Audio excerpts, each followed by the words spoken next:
다섯째 날입니다. 모세와 미리암의 노래, 완전한 승리, 감사와 경배, 그리고 어린 양의 노래라고 하는 어절이 보이는데요. 홍해를 건넜으니 이제는 그 홍해에서의 승리에 대해서 감사와 찬양으로 화답하는 것이 당연하리라 생각합니다. 확인하겠습니다. 애굽 군대 전체가 전복되었고 바로를 포함해 누구도 살아남지 못했습니다. 애굽인들에게는 충격적인 패배였고 하나님의 백성에게는 완전한 승리였습니다. 유대인들이 역사 내내 심지어 오늘날까지도 이 이야기를 전하는 것은 당연한 일입니다. 출애굽기 15장을 읽어보라고 하는데요. 모세의 노래라고 불립니다. 내가 여호와를 찬송하리니 그는 높고 영화로우시며 말과 그 탄자를 바다에 던지셨습니다. 그는 나의 하나님이시니 내가 그를 찬송할 것이요 내 아버지의 하나님이시니 내가 그를 높이리로다. 미리암이 손에 소고를 잡으며 모든 여인도 그를 따라 나오며 소고를 잡고 춤추니 너희는 여호와를 찬송하라. 그는 높고 영화로우시며 말과 그 탄 자들을 바다에 던지셨음이로다 하였더라. 모세의 노래라 부르는 이 노래는 주님이 당신의 백성을 대적하는 자들을 물리치신 강한 전사이심을 찬양합니다. 모세는 자신만의 언어로 나의 하나님이신 주님께서 자신의 신과 노래와 구원이 되신다고 강조합니다. 그 강조를 다시 한번 나타내기 위해서 출애굽기 15장을 읽도록 하겠습니다. 신 중에 주와 같은 자가 누구니이까? 거룩함으로 영광스러우며 찬송할 만한 위엄이 있으며 기이한 일을 행하는 자는 누구니이까? 그분과 같은 분은 없습니다. 가운데 부분이요. 모세의 노래는 전적으로 하나님께 관한 것이며 그분은 누구시며 무엇을 하시는지에 대한 것입니다. 주님은 당신의 백성을 위해 행하신 탁월한 역사로 인해서 높임과 찬양과 영광을 받게 됩니다. 오늘도 동일합니다. 감사와 경배는 우리를 향한 하나님의 선하심에 대한 자연스러운 반응입니다. 이 자연스러운 반응이 우리에게도 자연스럽게 흘러나오게 되길 바라봅니다. 그분의 사랑에 대한 감사는 활기찬 영적 생애의 전제 조건입니다. 하나님의 변함없는 사랑이 특별히 강조되고 영광을 받는 이유는 그분께서 구속하신 백성들을 이끄시고 거룩한 처소로 인도하실 것이기 때문입니다. 모세는 이 모습에 대해서 출애굽기 15장 17절에 이야기하는데요. 하나님께서 당신의 기업의 산에 성소를 세우실 것이라 예언하는데 이는 시온과 예루살렘의 성전을 가리키는 것입니다. 마지막 부분에서요. 요한계시록 15장 2절서부터 4절에서 구속받은 자들은 모세의 노래, 어린 양의 노래를 부릅니다. 하나님의 위대하고 놀라운 역사에 대한 찬양, 하나님의 공의롭고 참된 심판에 대한 찬양, 하나님의 의로운 행사, 거룩하심에 대한 찬양이 하늘에서 어떻게 울려 퍼질지 상상한다고 하면 그 영광스러운 장면이 우리의 삶을 압도하고 이 세계를 압도할 것이 분명합니다. 이 노래의 마지막 줄을 주목해 보시게 되길 바랍니다. 주의 심판들이 드러났으므로 모든 민족들이 나와 주 앞에 경배하리이다. 즉 하나님의 모든 심판, 특히 수천 년 동안 처벌받지 않았던 악과 압제에 대한 하나님의 심판이 모두 나타나게 될 때 열방에 구속받은 자들은 그 심판에 대해서 하나님을 찬양할 것입니다. 우리 역시 화답하는 입장에서 하나님의 거룩하심을 찬양하게 될 것이라 생각해 봅니다. 교훈은 다음과 같이 이야기합니다. 뒤에는 강한 애국 군대가 추적해 오고 있는 어려운 상황에 바다 가운데를 길이 열리고 그들의 원수들이 승리했다고 생각하던 순간에 여지없이 패배당하는 것을 보았다. 여호와께서 홀로 그들을 구원하셨다. 그리하여 그들의 마음은 감사와 믿음을 가지고 그분에게로 향했다. 그들은 감격하여 찬양의 노래를 불렀다. 하나님의 성령이 모세에게 임하셨으며 모세는 백성들을 지휘해서 감사에 넘친 승리의 노래를 불렀다. 매주 예배드릴 때 지휘자가 지휘를 할 때 우리가 일주일 동안 승리했던 그 감동을 그 찬양송에 담아보시길 기대해 봅니다. 다섯째 날을 요약해 보겠습니다. 모세와 미리암의 노래로서 이야기했는데요. 홍해가 닫혔다. 완전히 승리했다. 하나님을 찬양하는 것이 당연하지 않겠는가 라고 하는 이야기를 주제로 다루었습니다. 충격적인 패배와 완전한 승리가 홍해 한가운데서 벌어졌습니다. 모세가 그를 찬양합니다. 그래서 모세의 노래라고 부르는데요. 사랑에 대한 감사와 경배, 그것은 자연스러운 반응일 뿐더러 활력이 넘치는 영적 생애의 전제 조건이다. 이제 하나님의 심판에 대해서 구속하는 것에 대해서 우리가 영원한 노래를 부를 터인데 그분의 공의로우심, 거룩하심으로 찬양이 될 것이다 라고 계시록을 인용해서 말씀을 주십니다. 물어보게 됩니다. 더 이상 우리를 곤란케 하지 않을 악의 끝장, 그것을 우리 삶의 경험에서 경험해 본 적이 있는지요? 우리를 힘겹게 하는 일이 있다고 하면 홍해에서의 구원처럼 우리를 뒤따르는 악의 끈질김이 하나님의 구원으로 말미암아 끝장나기를 기대해 봅니다.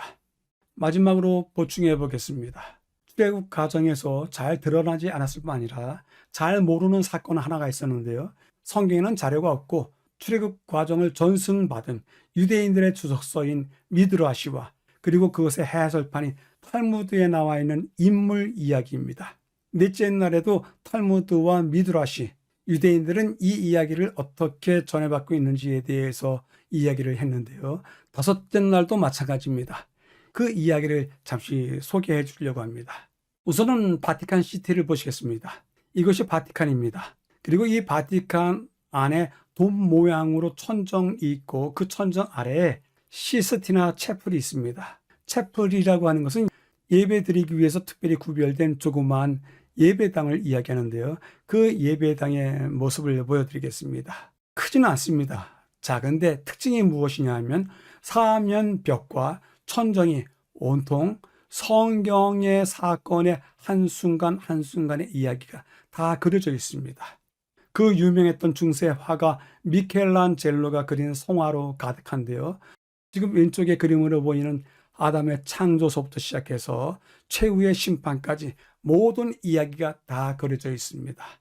그런데 그 벽화 중에 한 곳에 다음과 같은 그림이 그려져 있습니다. 빨간 옷을 입은 한 친구가 비스듬하게 앉아 있고요. 그 옆에 나손이라고 하는 이름이 써져 있습니다.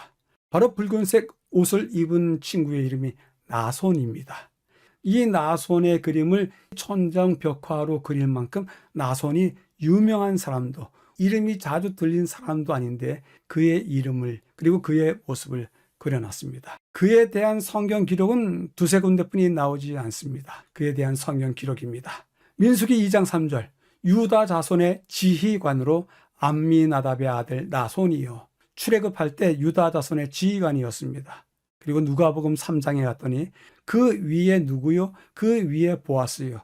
그 위에 누구요? 그 위에 나손이요 하면서 나손이 이새의 조상이라고 합니다. 이새가 누굽니까? 다윗의 아버지 아닙니까? 결국 나손의 후손 중에서 예수님이 나왔습니다.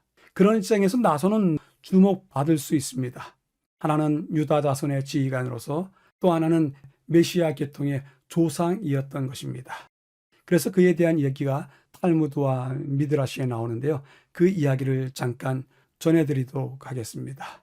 홍해를 앞에 두고 백성들이 요동하면서 큰 혼란에 빠졌을 때 아무도 그 위기에 대해서 대책을 세우지 못했습니다. 모세는 기도에 들어갔고 많은 백성들은 우왕좌왕했고 어떤 이들은 홍해 바다에 빠져 죽자라고 하는 극단적인 이야기도 하고 그랬을 때 나손이 말없이 홍해를 향해 걸어 들어갑니다. 그의 뒤를 따라서 몇몇 사람도 따라 들어갑니다. 그의 발목이, 무릎이, 그리고 가슴팍이 홍해의 물로 널름거려도 아무 일도 일어나지 않았습니다. 이제 서너 발자국만 더 들어가면 이제 목에 물이 차오르는 순간이 되었습니다. 바로 그때 하나님께서 모세에게 말씀하십니다. 여호와께서 모세에게 이르시되 너는 어찌하여 내게 부르짖느냐? 다시 말한다면 너는 어찌하여 내게 간구하기만 하냐? 어찌하여 기도만 하고 있느냐? 저기 들어가는 사람들을 보라. 저기 나손과 더불어서 한 물이 되어서 홍해로 들어가는 물을 보라. 이제 지팡이를 들고 손을 바다 위로 내밀어 그것을 갈라지게 하라 라고 하십니다. 이에 모세의 지팡이가 바다를 내리칩니다. 바다가 갈라집니다. 이렇게 유대인의 전통은 홍해가 갈라지는 것을 설명합니다. 이것은 나손의 능력 있는 믿음을 이야기하는 것은 아닙니다. 하나님의 능력을 이야기하는데요. 그 능력을 행하시는 순간에 대해서 덧붙여서 설명을 하는 것입니다. 이것이 사실인지 아닌지 전승된 이야기에 대한 판별보다 유대인들은 하나님으로부터 온 신앙의 결과로서 내면화된 정신과 삶이 어떠한지에 대해서 더욱더 큰 교훈을 이야기하고 있습니다. 이 이야기 속에서 우리는 우리 마음속에 내면화될 신앙의 품격에 대해서 다음과 같은 교훈을 얻게 됩니다. 첫 번째는 보이지 않는 세계에 대한 하나님의 섭리를 보자. 그것이 믿음이다. 이것은 히브리서에도 이야기하고 있습니다. 나손이 본 것이 바로 그것입니다.